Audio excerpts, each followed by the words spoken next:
کا جو نعرہ ہے، آپ کا جو نظریہ ہے، اس کا ریاست سے کوئی تعلق نہیں ہونا چاہیے، اس کو آئین میں بین کر دینا چاہیے، اور جہاں پر ہم آہنگی کی باتیں ہوتی ہیں وہی ملک کا نظام ہونا چاہیے۔ یقین جانیے میرے دوست،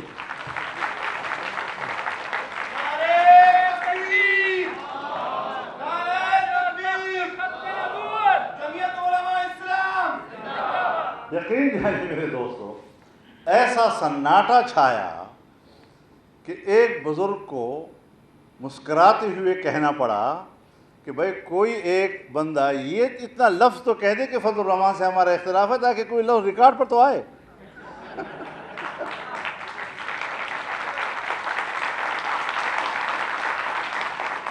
اور اس کے ساتھ ہی اجلاس جو ہے ملتوی ہو گیا۔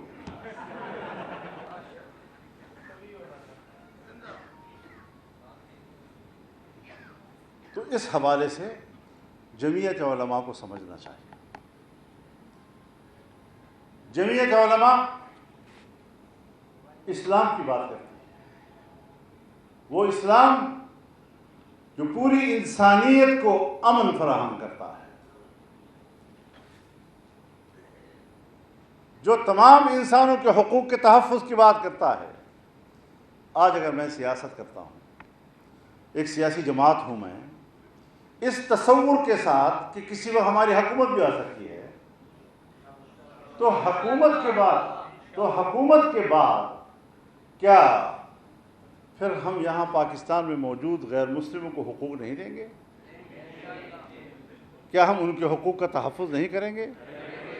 کیا ہم اپنے مخالف جو ہمارے مکاتب فکر ہیں، فرقے ہیں، ان کو حقوق نہیں دیں گے؟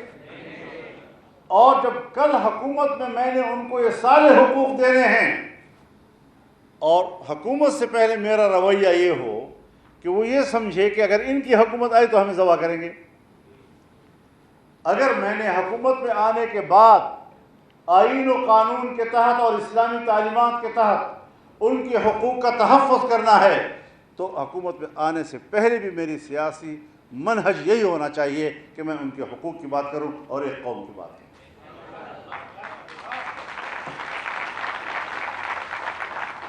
تو جمعیت علماء کے اکابرین نے دو چیزیں ہمیں امانتاً دی ہیں، ایک جمعیت علماء کا عقیدہ و نظریہ، اور دوسرا اس عقیدے و نظریے کے لیے کام کرنے کا منہج اور رویہ۔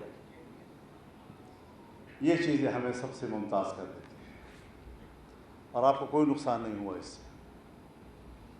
ایک جمعیت علماء ہے جس نے اپنی کوئی مسلکی یا مذہبی شناخت ختم نہیں کی، لیکن اسلام کا وہ عالمگیر تصور، وہ عالمگیریت و آفاقیت، جب اس حوالے سے ہم نے کام کیا ہے تو ہمیں عوام نے قبول کیا ہے، ہم پبلک میں جاتے ہیں،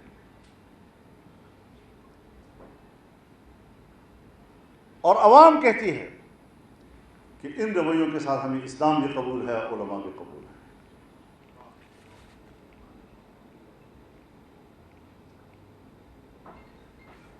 تو یہ ایک منہج ہے جس میں ہم دیکھ رہے ہیں کہ جمعیت پھیل رہی ہے عوام میں، اور جب آپ جلسے کرتے ہیں تو اس سے پتہ چلتا ہے، اور آپ کو پتہ ہے پھر آپ کے اس بڑے بڑے جلسوں کو لوگوں میں، دماغوں میں اس کی تحقیر پیدا کرنے کے لیے، یہ تو مدرسوں کے طلبات ہیں۔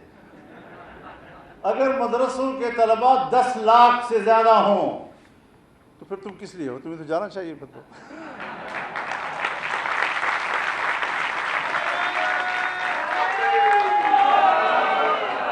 10 لاکھ لوگوں میں مدرسے کا طالب علم کتنا ہوگا؟ اتنے بے وقوف ہیں یہ لوگ کہ انہوں نے اپنے اس جاہلانہ سوچ اور تصور کو حقیقت سمجھ لیا۔ یہ عجیب لوگ ہوتے ہیں، ایک وہم کی بنیاد پر نظریہ قائم کر لیتے ہیں اور پھر اس کو سچ مچ حقیقت سمجھتے ہیں، خود بھی اپنے آپ کو بیوقوف بناتے ہیں۔ تو انہوں نے آپس میں مشورہ کیا کہ یہ جو ان کے مولوی صاحب کے جلسے ہوتے ہیں نا، ان میں بہت زیادہ لوگ ہوتے ہیں، یہ مدرسوں کے لوگ ہوتے ہیں، تو آؤ مدرسوں کو توڑتے ہیں۔ تو ہمارے مدارس کو توڑا انہوں نے تاکہ طلباء تقسیم ہو جائیں گے، مولوی تقسیم ہو جائے گا تو ان کے جلسے کمزور ہو جائیں گے۔ وہ کمبختو، یہ تمہارا وہم تھا، اپنے وہم کی بنیاد پر تم نے ایک عمارت کھڑی کی، موہوم عمارت، اور اب اس کے بعد بھی تو ہمارے جلسے اس سے بڑے بڑے ہوتے ہیں۔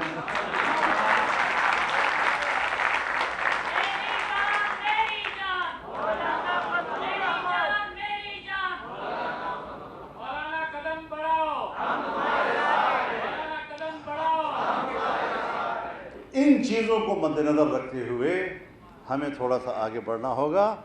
دنیا کو ہمیں سمجھنا چاہیے کہ دنیا کدھر جا رہی ہے، اس کی سمت کیا ہے۔ اس وقت 200-300 سال قبل دنیا کی معیشت ایشیا کے ہاتھ میں تھی، لیکن نوآبادیاتی نظام کے آنے کے بعد اقتصاد یورپ کے قبضے میں چلا گیا۔ آج پھر دنیا کا اقتصاد پلٹا کھا رہا ہے۔ وہ روس جسے ہم خدا کا منکر کہتے تھے، وہ روس جس کو ہم کمیونسٹ کہتے تھے، دہریہ کہتے تھے، آج اس روس کا سربراہ مسجدوں میں جاتا ہے، قرآن کریم کو سینے سے لگاتا ہے، اس کو بوسہ بھی دیتا ہے اور سورۃ فاتحہ بھی یاد کرتا ہے۔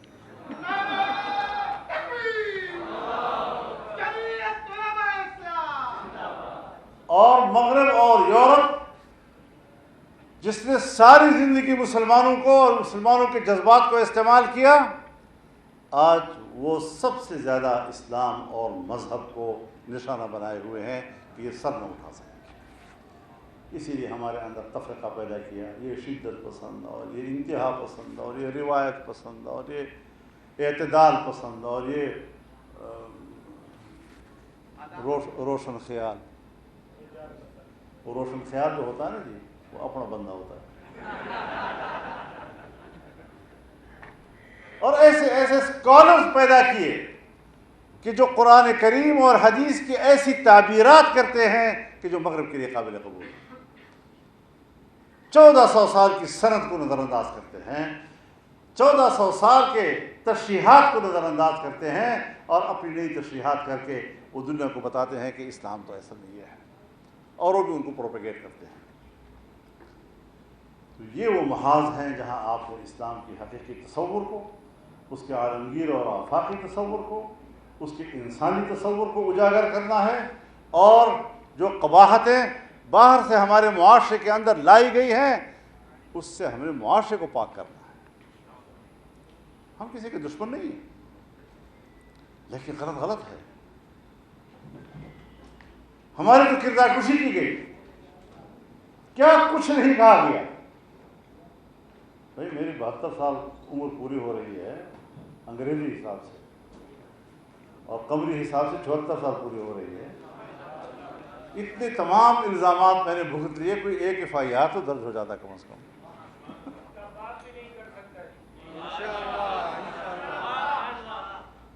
تو اس قسم کی چیزیں جو ہیں یہ امتحانات ہوتی ہیں، یہ مقابلہ ہوتا ہے جو آپ نے کرنا، اور انشاءاللہ ہم ان حدود سے آگے نکل چکے ہیں۔ اب ایک ہی چیز رہ گئی ہے کہ وہ ہمیں جان سے مارنے کی سازشیں کریں۔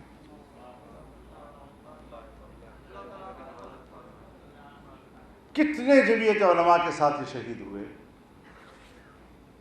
90 جنازے ہم نے بیک وقت واجوڑ سے اٹھائے۔ اسی رمضان شریف کے آخری عشرے میں ہم نے 20 شہادتیں اٹھائیں۔ کس جرم کی پاداش میں؟ لیکن اگر ملک کے خلاف کوئی بات کرتا ہے، ملک سے علیحدگی کی بات کرتا ہے، ملک کے اندر نفرتوں کی بات کرتا ہے، جبر کی بات کرتا ہے، بندوق سے مسائل کو حل کرنے کی بات کرتا ہے، تو اس نظریے سے ہم نے اختلاف کیا ہے، اور پہلے دن سے کیا ہے، اور آج بھی ہے، اور آئندہ بھی ہمارا اپنا نظریہ جاری رہے گا۔ تو اس پاداش میں آپ نے مجھے قتل کرنا ہے، یہ کوئی طریقہ ہے؟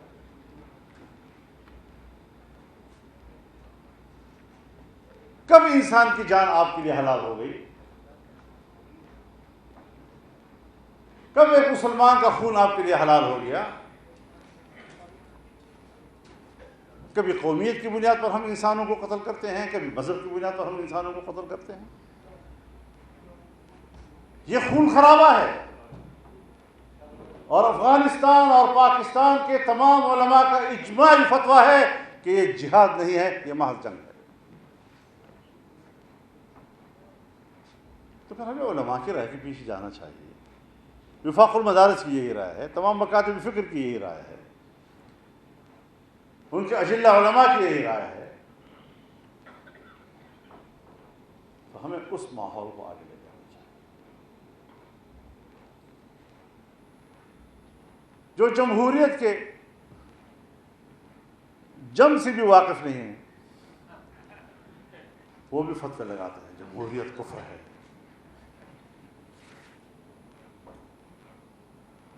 یہ فتوے تو ہم پر ہر زمانے میں لگتے ہیں۔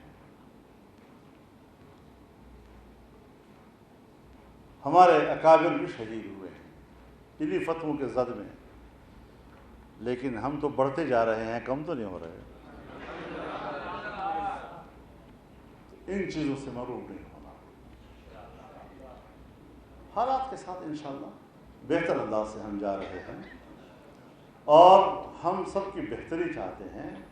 ہم نے کسی کے ساتھ دشمنی کا رویہ نہیں اپنایا، اختلاف کا رویہ ہمارا حق ہے۔ وہ اقوام متحدہ بھی ہمیں دیتا ہے، انسانی حقوق کمیشن بھی ہمیں دیتا ہے، کیا تعلیم کس نے حاصل کرنی ہے اس کا حق بھی دیتا ہے۔ تو میرے مدرسے کے علم کو بھی وہی حق ملنا چاہیے۔